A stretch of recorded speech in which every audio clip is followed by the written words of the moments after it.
दोस्तों, अमरनाथ गुफा, जिसे भगवान शिव के प्रमुख स्थलों में से एक माना जाता है, जम्मू कश्मीर में स्थित भगवान शिव की यह पवित्र गुफा बेहद ही प्राचीन मानी जाती है। यहाँ पर भारत ही नहीं बल्कि दुनिया भर से लोग आकर भगवान शिव के चमत्कार को देखते हैं। मगर यहाँ पर रहस्यों की भी कोई कमी नहीं है। अमरनाथ का ये पवित्र गुफा श्रीनगर शहर से 135 किलोमीटर की दूरी पर और समुद्र तल से 14,000 फीट की ऊंचाई पर स्थित है। लेकिन क्या हुआ जब अमरनाथ की गुफा में रात को सीसीटीवी कैमरे लगाए गए, उसके बाद जो सामने आया वह आपको हैरान कर देगा। अमरनाथ की गुफा ऐसी रहस्यमयी जगह है कि आज तक वैज्ञानिक भी इस बात का पता नहीं लगा पाए हैं कि अमरनाथ गुफा में बना बर्फ का ही शिवलिंग आखिर कैसे संभव है। हर साल अमरनाथ मंदिर केवल 2 महीने के लिए ही खुलता है और बाकी पूरे साल बंद रहता है। लेकिन इस बात से भी इनकार नहीं किया जा सकता है कि कोई तो शक्ति है जो इस संसार को चल रही है, और जहां खुद महादेव विराजते हैं वहां तो चमत्कार होते ही है। आज के इस वीडियो में अमरनाथ से जुड़े कुछ ऐसे रहस्य आपके सामने रखने वाले हैं, और आखिर सीसीटीवी में क्या दिखा था। आप वीडियो के एंड तक जरूर बने रहना, सब कुछ आपको आज के इस वीडियो में बताएंगे। आप देख रहे हैं mystery own of God YouTube channel. ऐसे ही धार्मिक और रहस्यमयी वीडियो देखने के लिए चैनल को सब्सक्राइब करें। अमरनाथ की पवित्र गुफा की भीतरी गहराई 19 मीटर, चौड़ाई 16 मीटर और ऊंचाई 13 मीटर है। लोगों का इस प्रकार का मानना है कि कोई भी इंसान अगर एक बार इस पवित्र गुफा के दर्शन कर लेता है तो उसका जीवन स्वर्ग में चला जाता है। भगवान शिव के चमत्कार से यहाँ पर इस गुफा के अंदर एक शिवलिंग अपने आप बनता है। जी हाँ, आपने बिल्कुल सही सुना है। बर्फ की बारिश के बाद ये शिवलिंग अपने आप तैयार हो जाता है, जिसे देखने के लिए हिंदुस्तान के साथ साथ दुनिया के बहुत सारे शहरों के लोग आते हैं। अब सबसे पहले यह जानते हैं कि आखिर अमरनाथ गुफा की खोज किसने की थी। आपके मन में भी कहीं ना कहीं यह सवाल उठा रहा था कि आखिर सबसे पहले अमरनाथ गुफा को किसने देखा था। आखिर अमरनाथ गुफा का इतिहास क्या है। कहा जाता है कि कश्मीर घाटी में राजा दक्ष और ऋषि कश्यप और उनके पुत्रों का निवास स्थान था। पौराणिक मान्यता है कि एक बार कश्मीर की घाटी जलमग्न हो गई, उसने एक बड़ी झील का रूप ले लिया। तब ऋषि कश्यप ने इस जल को अनेक नदियों और छोटे छोटे जल स्रोतों के द्वारा बहा दिया। उसी समय भृगु ऋषि पवित्र हिमालय पर्वत की यात्रा के दौरान वहां से गुजरे। तब जल स्तर कम होने पर हिमालय की पर्वत श्रृंखलाओं में सबसे पहले भृगु ऋषि ने अमरनाथ की पवित्र गुफा और बर्फ के शिवलिंग को देखा। मान्यता है कि तब से ही यह स्थान शिव आराधना और यात्रा का प्रमुख देवस्थान बन गया, क्योंकि यहाँ भगवान शिव ने तपस्या की थी। हालांकि एक दंत कथा में यह भी कहा जाता है कि बूटा मलिक नाम के एक मुसलमान गडरिये ने इस अमरनाथ गुफा की खोज की थी। मान्यता के तौर पर ऐसा कहा जाता है कि वह बकरी चराते वक्त एक दिन गडरिया काफी दूर चला गया था। रास्ता भटकने की वजह से वह जंगल के अंदर पहुंच गया था। एक सुनसान और वीरान स्थान पर वह बैठा हुआ था। तभी साधुओं के भेष में एक इंसान वहां पर आया और उसने उस गडेरिया को एक लकड़ी दिया और उसे अपने घर का सही मार्ग बताकर कर वापस भेज दिया। जब गडेरिया घर पहुंचा तो लकड़ी हीरे के रूप में परिवर्तित हो चुकी थी, तब्दील हो चुकी थी। उसकी खुशी का ठिकाना नहीं रहा, जैसा कि हम सभी इंसानों के साथ होता है। मगर जब वह वापस उसी जगह पर पहुंचा जहां पर उसे वह साधु मिले थे, तो वहां पर कोई भी मौजूद नहीं था। जब वो आया वहां पर तो एक शिवलिंग वहां पर बना हुआ था। इसीलिए ऐसी मान्यता है कि इस स्थान पर आने वालों को भगवान भोलेनाथ दर्शन देते हैं। आखिर कैसे बनता है यहाँ पर बर्फ का शिवलिंग। दोस्तों, गुफा की परिधि लगभग 150 फुट है और इसमें ऊपर से बर्फ के पानी की बूंदें जगह जगह टपकती रहती हैं। यहीं पर सेंटर में एक ऐसी जगह है जिसमें टपकने वाली हिम बूंदों से लगभग 10 फुट लंबा शिवलिंग बनता है। गुफा के सेंटर में पहले बर्फ का एक बुलबुला बनता है जो थोड़ा थोड़ा करके 15 दिन तक रोजाना बढ़ता रहता है और 2 गज से अधिक ऊंचा हो जाता है। चंद्रमा के घटने के साथ साथ वह भी घटना शुरू कर देता है और जब चांद लुप्त हो जाता है तो शिवलिंग भी विलुप्त हो जाता है। चंद्र की कलाओं के साथ हिमलिंग बढ़ता है और उसी के साथ घटकर लुप्त हो जाता है।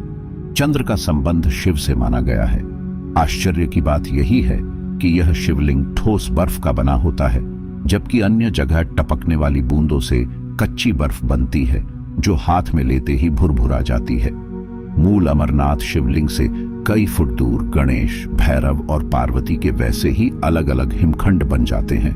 अमरनाथ गुफा के पास सिर्फ एक गुफा नहीं है, बल्कि अमरावती नदी के पास से जब आप गुजरते हैं तो कई छोटी छोटी गुफाएं आपको देखने को मिल जाएंगी।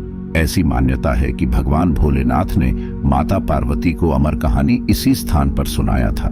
ऐसी मान्यता है कि भगवान भोलेनाथ ने माता पार्वती को अमर कहानी इसी स्थान पर सुनाया था। यहाँ पर जो भी श्रद्धालु पूजा करने जाते हैं उनको कबूतर का एक जोड़ा दिखाई पड़ता है। ऐसी मान्यता है या ऐसा माना जाता है कि यह जोड़ा कोई और नहीं है बल्कि भगवान शंकर और माता पार्वती जी हैं, और जिस किसी को भी ये जोड़ा दिख जाता है वो धन्य हो जाता है, उसे मोक्ष मिल जाता है। सिर्फ 2 महीने के लिए अमरनाथ का मंदिर खुलता है और बाकी के 10 महीने बंद रहता है। इसका रहस्य आज तक कोई नहीं जान पाया है कि आखिर अमरनाथ में शिवलिंग बर्फ से कैसे बना है। यह तो स्वयं महादेव ही जानते हैं। महादेव की लीला है कि हमें अमरनाथ की बर्फ के बने शिवलिंग के दर्शन हो पाते हैं। अमरनाथ मंदिर का द्वार आखिरी 10 महीने के लिए क्यों बंद रहता है और बंद रहने पर भीतर के दृश्य कैसे होते हैं, इसके बारे में कोई नहीं जानता है। ऐसी मान्यता है कि रक्षाबंधन वाले पूर्णमासी के दिन भगवान भोलेनाथ स्वयं इस गुफा में पधारते हैं और इस अमरनाथ गुफा में बर्फ से बने शिवलिंग की पूजा की जाती है। अमरनाथ गुफा को पुरातत्व विभाग वाले 5000 वर्ष पुराना मानते हैं, अर्थात महाभारत काल में यह गुफा थी।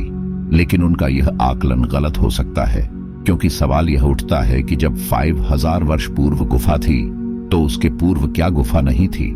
हिमालय के प्राचीन पहाड़ों को लाखों वर्ष पुराना माना जाता है। उनमें कोई गुफा बनाई गई होगी तो वह हिमयुग के दौरान ही बनाई गई होगी, अर्थात आज से 12 से 13,000 वर्ष पूर्व। वैसे तो दोस्तों, अमरनाथ की यात्रा महाभारत के कल से ही की जा रही है। बौद्ध काल में भी इस मार्ग पर यात्रा करने के प्रमाण मिलते हैं। दोस्तों, YouTube पर कई सारे वीडियो में इस प्रकार का बताया जाता है कि एक व्यक्ति ने बड़ी चतुराई से अमरनाथ की गुफा में CCTV कैमरे लगा दिए थे। आखिर इस बात की सच्चाई क्या है? सबसे पहले आपको यह बताते हैं कि वह कहानी आखिर क्या है। कहा जाता है कि उस व्यक्ति का नाम महेश था और वह जम्मू का मूल निवासी था।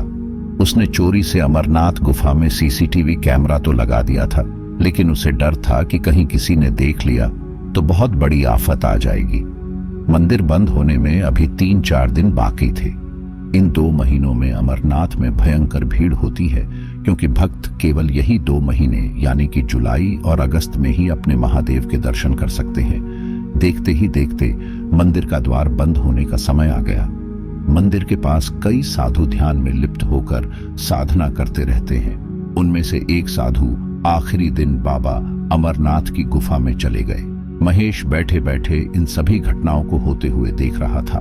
मंदिर का दरवाजा बंद करने का समय हो गया था।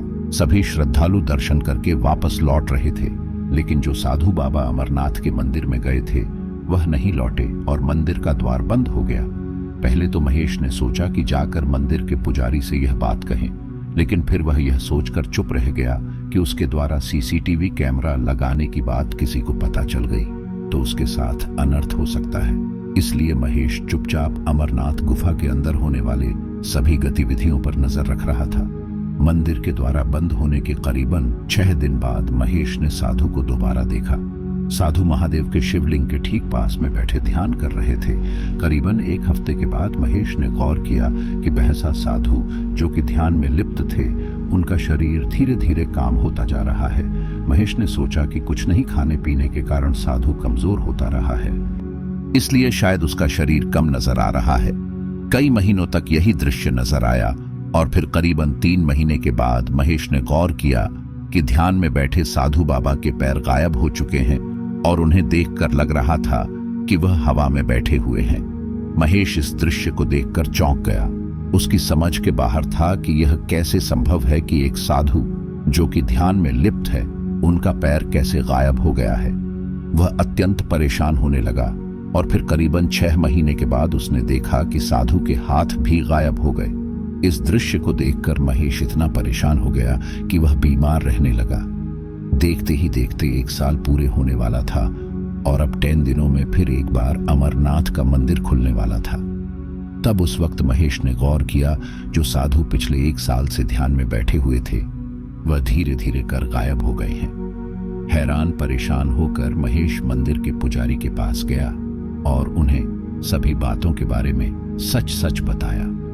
पुजारी ने उन्हें महेश को बताया, यह साधु कोई आम साधु नहीं है, वह इस धरती पर महादेव के रूप में है और यह महादेव के ध्यान के द्वारा लुप्त हो चुके हैं और सिद्ध अवस्था के रूप में पहुंच चुके हैं, जहां का मनुष्य जीवन से कोई वास्ता नहीं है, केवल वे ही और उनके महादेव वहां रहते हैं। ये बात सुनकर महेश मंत्रमुग्ध हो गया कि उसे साक्षात महादेव के दर्शन हुए हैं। भले ही प्रदर्शन सीसीटीवी कैमरे के द्वारा ही हुआ हो, लेकिन वह दर्शन अमूल्य थे। अब इस कहानी में कितनी सच्चाई है यह तो हम नहीं जानते हैं, लेकिन भगवान महादेव की लीला अपरंपार है। कमेंट बॉक्स में भगवान भोलेनाथ जरूर लिखना।